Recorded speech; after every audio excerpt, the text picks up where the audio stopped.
Hello everyone, কেমন আছেন সবাই? আজ সোমবার সকাল এখন ওই 6:30 মতন বাজে। বেরিয়েছি দুজনে মিলে একটু হাঁটতে।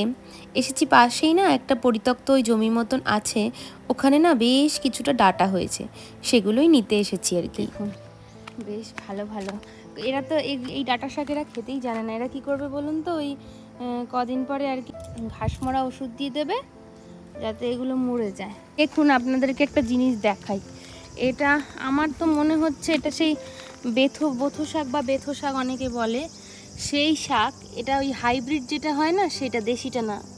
কিন্তু অনেকগুলো হয়েছে গো। কদিন ধরে ব্লগ করতে একেবারেই ভালো লাগছে না, আসলে মন মেজাজ একেবারেই ভালো নেই। রাজ্যের যা হাল, রক্ষক যখন ভক্ষক হয়ে ওঠে তখন হয়তো এইরকমই হয়। সারাক্ষণ নিউজ চ্যানেলের দিকে নজর রাখছি যে দোষীরা শাস্তি পেল কিনা। যাই হোক, এখানে প্রচুর ডাটা হয়েছে দেখুন। চলুন এবার বাড়ির দিকে যাই, বেশ কয়েকটা নিয়ে নিয়েছি, এতেই হয়ে যাবে। আজ তো রাখি পূর্ণিমা। ছোটবেলা থেকেই বাবা মার একটিমাত্র সন্তান হওয়ার সুবাদে আমি ওই ক্লাস যখন 6-এ পড়ি, তখন যখন দাদারা আসতো না বলে মন খারাপ হতো, তখন থেকে মা আমায় বলেছিল যে তুমি গণেশকেই রাখি পরিও। সেই তখন থেকে আমি আমার গনু ভাইকেই রাখি পরাই।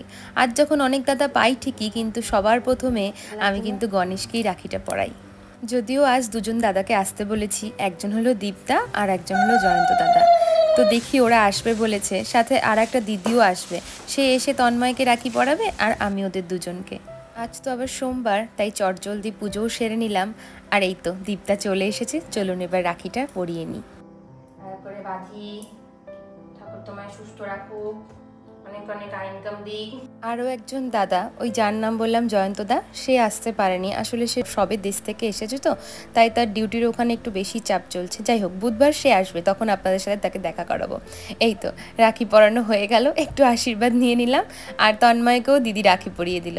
এবার চলুন খাবার দাবারের অ্যারেঞ্জমেন্ট করি, কারণ ওই দিদিটা না বেরিয়ে যাবে, ওর জলদি জলদি ডিউটি আছে।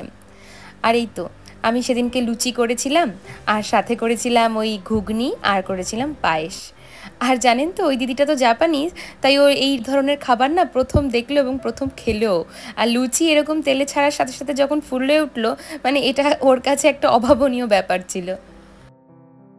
1905 সালে বঙ্গভঙ্গ আন্দোলনের প্রতিবাদে আমাদের কবিগুরু রবীন্দ্রনাথ ঠাকুর এই রাখি বন্ধনের উৎসবের আরম্ভ করেছিলেন। এটি যে শুধু ভ্রাতৃত্বের তা কিন্তু নয়, এটি হলো হিন্দু মুসলিম নির্বিশেষে একটি মেলবন্ধনের উৎসব। তবে এখন আমরা বাঙালিরা এটিকে রাখি পূর্ণিমার দিন আমাদের দাদা বা ভাইদের ঠাকুর যেন তাদের রক্ষা করে, কিংবা তারা যেন তাদের বোনদের রক্ষা করে, সেই উদ্দেশ্যে তাদেরকে পড়াই। তো যাই হোক, এই রাখি বন্ধনের উৎসবে যে ঘৃণ্য ঘটনাটা কদিন আগে আমাদের রাজ্যে ঘটে গেছে, সেই উদ্দেশ্যে আমার একটা কথাই বলা সকল ভাই বা দাদাদের উদ্দেশ্যে, যে নিজের মায়ের পেটের বোনকে যেই নজরে দেখেন, সেই স্নেহ মমতার নজরেই অন্যের বোনকে বা কাকাতো পিস্ততো মামাতো বোনদেরকে দেখার চেষ্টা করুন।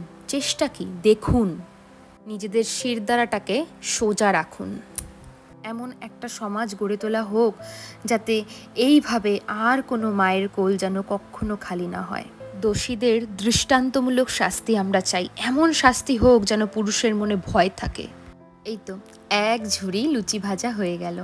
তন্ময় অনেকদিন ধরেই লুচির বায়না করছিল, যাই হোক আজ বানিয়ে দিলাম। চলুন এবার গল্পে গল্পে তিনজনে মিলে খাওয়াটা সারি। আজকের ব্লগটা তাহলে এই পর্যন্তই রাখছি। কেমন লাগলো অবশ্যই কমেন্ট করে জানাবেন। অনেকদিন সেভাবে ব্লগ ছাড়া হয়নি, আবার নিয়মিত ছাড়ার চেষ্টা করব। আরও একটি দুঃখের বিষয় কি, আমি কালকে একটি ব্লগ রেডি করেছিলাম, কিন্তু সমস্ত কিছু হয়ে যাওয়ার পরে, মানে ব্লগ এডিটিংয়ের পরে, আমার ভয়েস দেওয়ার পরে হঠাৎ করে ব্লগটা আমি জানি না কিভাবে ডিলিট হয়ে যায়, কোনো ক্লিপই আর আমি খুঁজে পাচ্ছি না। প্রচণ্ড মন খারাপ হয়ে যায়। যাই হোক, আজকের মতন আসছি, তবে সবাই ভালো থাকবেন, সুস্থ থাকবেন, আর অবশ্যই নিজেদের খেয়াল রাখবেন। টাটা।